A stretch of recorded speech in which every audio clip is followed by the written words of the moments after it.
Good morning, everybody. Orange J here with another War of the Visions video, and today we're going to take a look at all of the new stuff coming to War of the Visions this week. It's a busy week on the PvE side with a raid to farm, and with that raid, we will get a new free vision card. We also have Dark Titan coming into the game, our newest Dark Esper vision card combo. We have a new piece of raid gear, a new piece of raid gear coming from a place where you get raid gear called a raid. All of that. Anyway, we had a new piece of raid gear coming in and some master ability 2s for some older units. So let's jump in and take a look at this stuff, see if any of it is worth picking up for you. Let's start with the Dark Esper vision card combo. Here's Dark Titan's vision card stats. Now do keep in mind, and hold on, let's switch back to the game for a minute. We are going to get a little bit of a global upgrade on this. We are going to get HP and accuracy rate up for Earth units in global that will not be represented on this screen in JP. Still, this card is insanely good. The Dark Esper vision cards are really good, and it's a throwback to elemental cards. They're dual elemental cards, which is really nice and a little bit easier to build into teams at sometimes, you know, if you're trying to play a little mono element. Say you're coming back to the game off of a several long hiatus on the Pacific Northwest, well, maybe this would be a good card for you. Anyway, here you go. We have 450 HP, 165 attack, 40 dex. It has 4 agility on it, which is really nice. The unit effect is going to be 10 defense pin and 5 AoE resist, both very good stats right there. And you're going to get 20 single target resist on this card, so it does check the box of being one of those big 3 stats. You're also going to get a little bit of defense pin, 13, and HP up 20%. Overall, super good card. How are you going to work it into your teams? Well, that just depends on your account, and that's how vision cards kind of work, unfortunately, today, is there's so many of them, it just comes down to what you have. Still, if you're an Ice or Earth player, those are really good buffs. And if you're an Earth player, you also get those global exclusive ones that we talked about a minute ago. The bonus here is you get an Esper with these. Dark Titan is rolling in. Dark Titan is an 18 agility Esper, so not 20, not at that like top echelon of agility, but 18 is pretty dang good. More attack than magic at 113. The summon on it is very good because not only does it get for like high scoring PvE things, not only does it give that earth resistance down, it also decreases AoE resist by 60 for 3 turns for the target. So I like this a lot. I think this is a very good Esper vision card combo. It's clearly coming out with Ashen King Mont and meant to be kind of a package deal with him. So I imagine if you're somebody who like pulled him and is planning on playing him, you might think about picking this up. Or if you're somebody like me who has no Visior, well, you might have to pass, unfortunately. Anyway, there he is. Let's look at his skill tree. He has attack into earth attack here on the left hand side, really powerful for your earth units. He's got human killer on it. Human killer, what is that? 25 human killer, critical damage, slash attack up, lightning killer for your PvE runs, and then critical hit rate right here with some accuracy before it. So again, a super strong Esper, a super you guys can tell it's been a long 2 days. Anyway,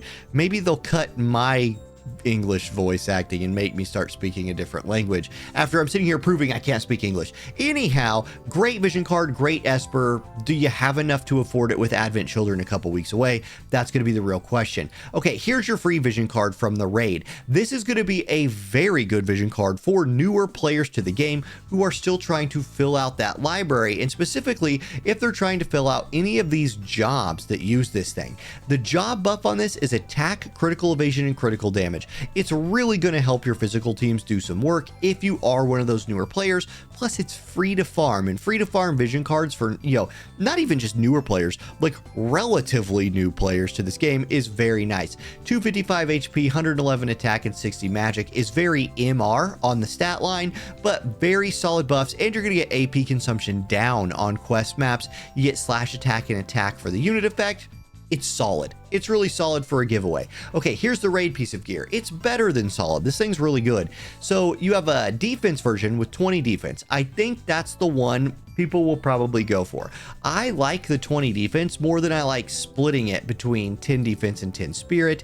The 20 defense is the version you get here, I believe. Here's all the people can wear it. It's because it's an armor type armor, like it's heavy armor, but it will give you that reduce damage taken larger attack size buff for physical and magic units. So a very modern mechanic in the game, now accessible through a farmable piece of raid gear. I just highly suggest everybody farming out a piece of this to add to their repertoire abattoir. Okay, next up, let's look at the master ability 2s that we're catching for 3 older units. Dialdo, Howlet the Heaven's Blade, and Dia getting their upgrades this week. So Dialdo, before, his master ability was HP up, Spirit Pin up. All right, that's fine. Dialdo, a very good earth tank who could do a little bit of damage, especially with his red mage sub job. He is now getting an upgrade to some skills, so we will go look at those skills here in a second.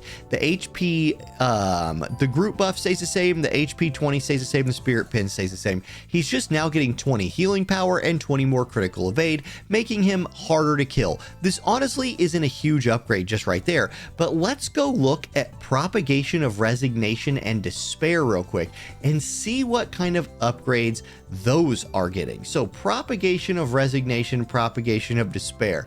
Here it is. Increase defense by 20, increase debuff weakening 50, shell for self, new counter skill Wall of Despair, reduce physical damage taken, larger attack size, reduce magic damage taken, larger attack size, up to 35%. So it's gaining that. That's really nice. So he's gaining that new mechanic. It's good. He's going to be a better tank now. Like, I think that's the takeaway from Dialdo. He is getting more tank stats, try to make him in line to some of these new modern units, and I think they honestly did a pretty decent job with this. So if you're a Dialdo player, you should be pretty happy with that upgrade that he's getting. Okay, Howlet the Heaven's Blade, a very fun unit, very fun ice DPS unit. His old master ability was the group buff with magic 10% and AoE resist 10. Not bad. Not bad, but a little old.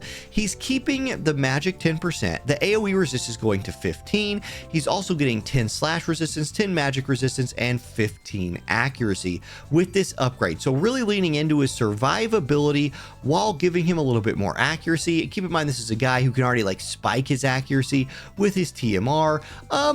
A decent upgrade for Howlet the Heaven's Blade. Wouldn't have mind seeing a little more damage added in there instead of just some survivability.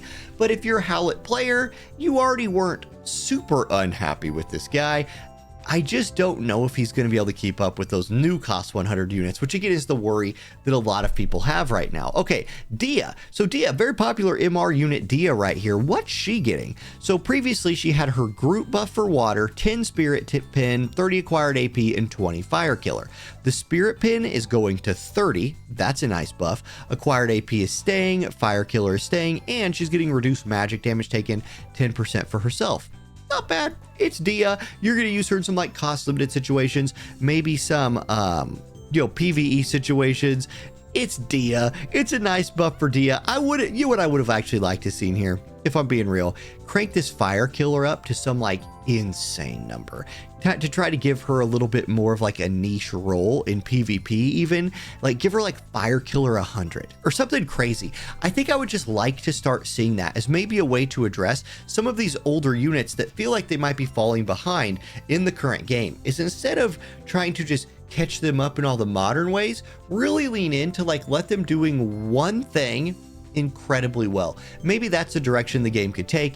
I don't know. It's hard to tell. It's hard to say. Still, Dia is one of the coolest looking units in the game. And, well, that's what they did for her. Okay, guys, thank you for watching. Good luck on your polls if you're polling tomorrow. I don't know that I am. I might throw like the... I'll see what the banners look like. I'll see what the banners look like and just take it from there. But, oof, the Mont polls hit me hard and the budget is not what it used to be. All right, thank you all for watching. I'll catch you next time. Peace.